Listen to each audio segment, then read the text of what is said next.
धनुष्यबाण चिन्ह गोठवा अंतिम युक्तिवादादरम्यान कपिल सिब्बल यांची मोठी मागणी। शिवसेना हा ठाकरेंचाच पक्ष, शिंदेंनी त्याचा फायदा घेतला। शिंदेंना पक्ष चिन्ह दिलं जाऊ शकत नाही, ते गोठवा। सिब्बल यांचा युक्तिवाद। एकनाथ शिंदे मुख्यमंत्री झाले पण कोणत्या पक्षातून? कपिल सिब्बल यांचा सवाल। विधिमंडळ आणि राजकीय पक्ष वेगळा, सिब्बल यांचा हल्लाबोल। राज्यपाल आणि विधानसभा अध्यक्ष पक्षपातीपणे वागले, आमदार आहेत म्हणून पक्ष आहे, शिंदेंचा हा दावा तकलादू। सिब्बल यांचा घणाघात। अध्यक्षांची भूमिका घेऊन आम्ही शिंदेंना अपात्र घोषित करू शकतो का? न्यायमूर्ती बागचे यांचा ठाकरेंचे वकील देवदत्त कामत यांना सवाल। शिस्तभंगाच्या कारवाईवर विचार करा, न्यायमूर्ती बागची यांची टिप्पणी। राजकीय पक्ष वेगळा असतो, आमदारांना राजकीय पक्षाचं ऐकावं लागतं। सिब्बल यांचा युक्तिवाद। एक वेळ ते दुसऱ्या पक्षात विलीन होऊ शकतात पण पक्ष ताब्यात घेता येत नाही। आमदार आहेत म्हणून आम्ही पक्ष आहोत, हा शिंदेंचा दावा तकलादू आहे। आमदार असो वा नसो, पक्ष आयोगाकडे नोंदणीकृत असतो। सिब्बल यांचा कोर्टासमोर जोरदार युक्तिवाद।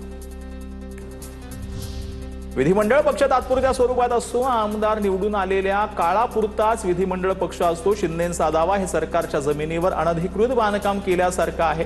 सिब्बल यांचा कोर्टात युक्तिवाद। शिंदे मुख्यमंत्री झाले पण कोणत्या पक्षातून? युक्तिवादादरम्यान सिब्बलांकडून सवाल उपस्थित। पक्ष चोरी करून तुम्ही पक्षाचे मालक होऊ शकत नाही। शिवसेना पक्ष चिन्हावरून आदित्य ठाकरेंचा शिंदेंवर हल्लाबोल। चोरलेलं नाम आणि चिन्ह शिंदेंकडे राहू नये, आदित्य ठाकरेंचं वक्तव्य। तर आम्ही चोरलं असतं तर आमदार 40 वरून 60 वर गेले नसते, शंभूराज देसाईंचं प्रत्युत्तर। धनुष्यबाण चिन्ह आम्हाला मिळावं, आम्ही ते चिन्ह सोडलं नाही। चिन्ह आम्हाला मिळणार नसेल तर गोठवा। सुनावणीनंतर खासदार अरविंद सावंत यांची प्रतिक्रिया। उद्या आमच्या बाजूने युक्तिवादाचा शेवटचा दिवस। कामत यांचा युक्तिवाद उद्या संपेल, सावंत यांची माहिती। चिन्ह गोठवणं म्हणजे बाळासाहेबांचे विचार गोठवण्यासारखं, शंभूराज देसाईंची प्रतिक्रिया। तर चिन्ह गोठवायला सांगणं म्हणजे ठाकरेंच्या शिवसेनेनं पराभव स्वीकारला। धनुष्य चिन्ह गोठवण्याच्या मागणीवरून योगेश कदमांची टीका। तर पराभव स्वीकारला असता तर आम्ही निवडणूक लढली नसती, अंधारेंचं प्रत्युत्तर।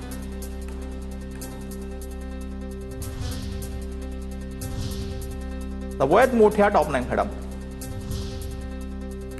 महापौरांचा उल्लेख असलेली कामं, प्रकल्प परस्पर संबंध नसताना मांडू नका। महापौर ऋतू तावडेंचं पालिका आयुक्त अश्विनी भिडेंना पत्र।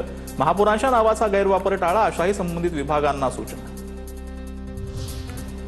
मराठा समन्वयक वीरेंद्र पवार यांच्याकडून आझाद मैदानाची पाहणी। 29 ऑगस्टच्या आंदोलनासाठी जरांगेंनी मुंबईतील आझाद मैदानाची मागणी केली। 29 ऑगस्टच्या आंदोलनासाठी मुंबई पोलिसांना परवानगीसाठी पत्र लिहिलेलं आहे। MMRDA भरती प्रक्रियेच्या चौकशीसाठी उच्चस्तरीय समितीची स्थापना। माजी मुख्य सचिव जॉनी जोसेफ यांच्या अध्यक्षतेखाली समिती। MMRDAची 235 पदांच्या भरती प्रक्रियेला चौकशी पूर्ण होईपर्यंत स्थगिती। कॉक्रोच जनता पार्टीचे अभिजित दिपकेंचा पंतप्रधान मोदींना सवाल। एकीकडे शाळांमध्ये मूलभूत सुविधांचा अभाव असताना PM केअर फंडामध्ये तब्बल 8,452 कोटींचा निधी पडून का? व्हिडिओ शेअर करत थेट पंतप्रधानांना सवाल। गांधी परिवार आमच्या सोबत हे अभिमानास्पद। महात्मा गांधींच्या विचारांवरच आम्ही आंदोलन केलेलं आहे। अभिजित दिपकेंची प्रतिक्रिया। ज्यांनी गांधींना मारलं ते लोक गांधींच्या विचारही मारण्याचा प्रयत्न करतायत, दिपकेंचं वक्तव्य। केंद्रीय मंत्रिमंडळाचा लवकरच विस्तार। 2 डझन मंत्री बदलणार असल्याची सूत्रांची माहिती। धर्मेंद्र प्रधानांना पुन्हा मंत्रिमंडळात संधी मिळणार असल्याची चर्चा, सूत्रांची माहिती। एकनाथ शिंदेंकडून केंद्रीय मंत्रिमंडळामध्ये आणखी एका मंत्रिपदाची मागणी, सूत्रांची माहिती। शिंदेंच्या शिवसेनेकडून श्रीकांत शिंदेंची मंत्रिपदी वर्णी लागण्याची शक्यता। ओमराजे निंबाळकरांवर मी टीका करणार नाही, तो आपल्यात होता। शिवसेना ही तळपती तलवार आहे, ती तशीच राहिली पाहिजे। धाराशिवच्या पदाधिकाऱ्यांसोबतच्या बैठकीत उद्धव ठाकरेंचं विधान। राज्यभरामध्ये राबवण्यात आलेल्या SIR मोहिमेमध्ये 2 कोटी मतदारांना वगळलं, निवडणूक आयोगाची माहिती। SIR मोहिमेमध्ये 35 लाख मतदार मृत आढळून आले। तपासणी वेळी 75 लाख मतदार गैरहजर तर 76 लाख स्थलांतरित।